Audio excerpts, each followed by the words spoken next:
Hello guys, welcome to Sumanth talks. అయితే మరి ఈ రోజు పెద్ద అప్డేట్ చూసుకుంటే, అంటే ఇది అఫీషియల్గా వచ్చిందా లేకపోతే ఇంకెక్కడి నుంచి అని నేను చెప్పట్లేదు, బట్ చాలా వరకు ట్విట్టర్లో అయితే ట్రెండ్ అవుతుందన్నమాట. ఒకప్పుడు సోషల్ మీడియా లేని రోజుల్లో ఆల్ ఓవర్ 2 తెలుగు రాష్ట్రాలని ఊపేసిన కాంబినేషన్ రామ్ చరణ్ గారు అలాగే కాజల్ అగర్వాల్. వీళ్ళిద్దరిని మళ్ళీ మనమైతే స్క్రీన్ మీద చూడబోతున్నాం. గత 2 రోజులుగా అయితే సోషల్ మీడియాలో అంటే ఎస్పెషల్లీ ట్విట్టర్లో అయితే కొన్ని పేజెస్ ఉంటాయి కదా, ఆ పేజెస్లో వచ్చిన ఇన్ఫో ప్రకారం అయితే ఈ వీడియోలో చెప్తున్నాను గైస్. అయితే కాజల్ అగర్వాల్ అలాగే రామ్ చరణ్ గారు ఆల్మోస్ట్ 4 కన్నా ఎక్కువ సినిమాలో నటించారు. అప్పట్లో చాలా మంచి పేరు ఉండేది ఈ పేరుకి అయితే ఇప్పుడు రీసెంట్గా 2024లో మళ్ళీ అలాంటి కాంబినేషన్ రిపీట్ అవుతుంది అంటే నాకైతే చాలా ఎక్సైట్మెంట్ పెరిగింది గైస్. బట్ కాజల్ అగర్వాల్ గారు ఏంటంటే ఇప్పుడు మ్యారేజ్ అయిపోయింది, అగైన్ అంతగా లేరు, అప్పుడుండే అంత ఫామ్లో లేరు ఇప్పుడు. మరి ఏ రకంగా ఏ రోల్ కోసం అడిగారు, అసలు నిజంగా అడిగారా లేదా, లేకపోతే రూమర్స్ ఏంటి అని చెప్పి కొంచెం అయితే డౌట్ కొడుతుందన్నమాట.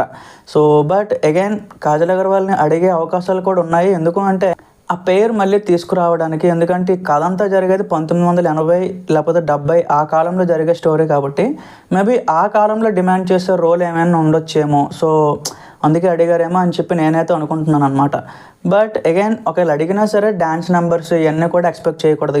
అప్పుడు రిపీట్ అయిన మ్యాజిక్ మళ్ళీ ఇప్పుడైతే రిపీట్ కాదు, 100% చెప్పగలను.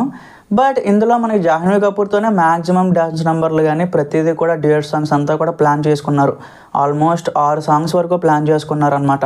అయితే మరి ఇప్పుడు కరెక్ట్గా చూసుకుంటే ఇప్పుడు జగపతి బాబు గారితో అలాగే రిమైనింగ్ క్యారెక్టర్ ఆర్టిస్టులతో అయితే షూటింగ్ నడుస్తుందన్నమాట. బట్ కాజల్ అగర్వాల్ గారు వచ్చినట్టు కానీ ఆ సెట్లో ఏదైనా షూటింగ్ చేస్తున్నట్టు కానీ ఎక్కడ కూడా ఇన్ఫర్మేషన్ అయితే రాలేదు. మరి ఇంతలా ఇన్ని మేమ్ పేజెస్ అయితే దీనికోసం పోస్ట్ చేస్తుంది అనమాట.